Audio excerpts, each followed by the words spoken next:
Step into Value Zone. Value Zone. Hypermart. Button Cheru.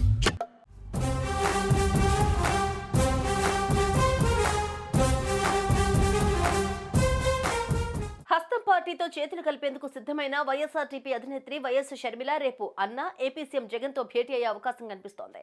ఇప్పటికే ఆ మేరకు అపాయింట్మెంట్ కూడా ఫిక్స్ చేయనట్లుగా తాడేపల్లి వర్గాలు చెబుతున్నాయి. అన్ని అనుకున్నట్లు జరిగితే రేపు మధ్యాహ్నం 3 గంటలకు ఇడుపులపై నుంచి తాడేపల్లి చేరుకుని సీఎం జగన్ నివాసంలో అన్నతో భేటీ కాబోతున్నారు వైఎస్ షర్మిల. అనంతరం తాడేపల్లి నుంచి డైరెక్ట్ గా ఢిల్లీ బయలుదేరి హస్తం పెద్దలతో సమావేశమవుతారు షర్మిల.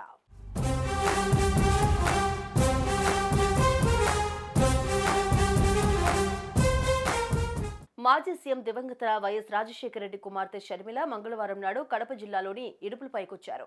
ఆమె వెంట తన కుమారుడు రాజారెడ్డి, కోడలు ప్రియ, కుటుంబ సభ్యులు కూడా ఉన్నారు.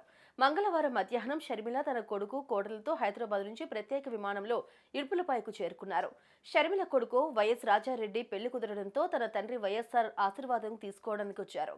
వైఎస్ఆర్ ఘాట్ వద్ద తన కుమారుడి పెళ్లి పత్రికను షర్మిల ఉంచి ప్రార్థన చేశారు. రాత్రికి ఇడుపులపాయలోనే బస చేసి రేపు ఆ తర్వాత మిగిలిన పెళ్లి పనులను ఘనంగా నిర్వహించేందుకు ఏర్పాట్లు చేయనున్నట్లు తెలుస్తోంది.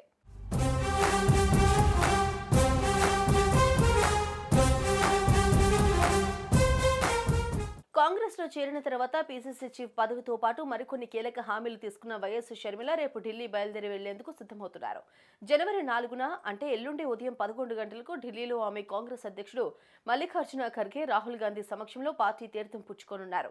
అక్కడే వైఎస్ఆర్టీపీని కాంగ్రెస్ లో విలీనం చేస్తున్నట్టు ప్రకటించబోతున్నారు. ఇవాళ వైఎస్ఆర్టీపీ భేటీ నిర్వహించిన షర్మిల ఆ మేరకు తన అనుచరులకు క్లారిటీ ఇచ్చినట్లుగా తెలుస్తోంది.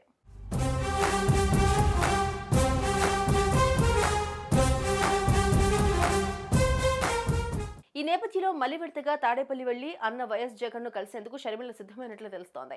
ఇప్పటికే సీఎం జగన్ బాబాయ్ వైవి సుబ్బారెడ్డి ద్వారా షర్మిలకు రాయబారం పంపినట్లు ప్రచారం జరుగుతున్న నేపథ్యంలో ఈ భేటీపై ప్రాధాన్యం సంతరించుకుంది.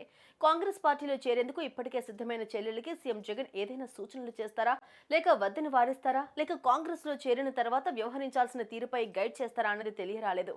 ఇప్పటి వరకు అయితే వైసీపీ నేతలు షర్మిల విషయంలో మౌనం పాటిస్తున్నారు.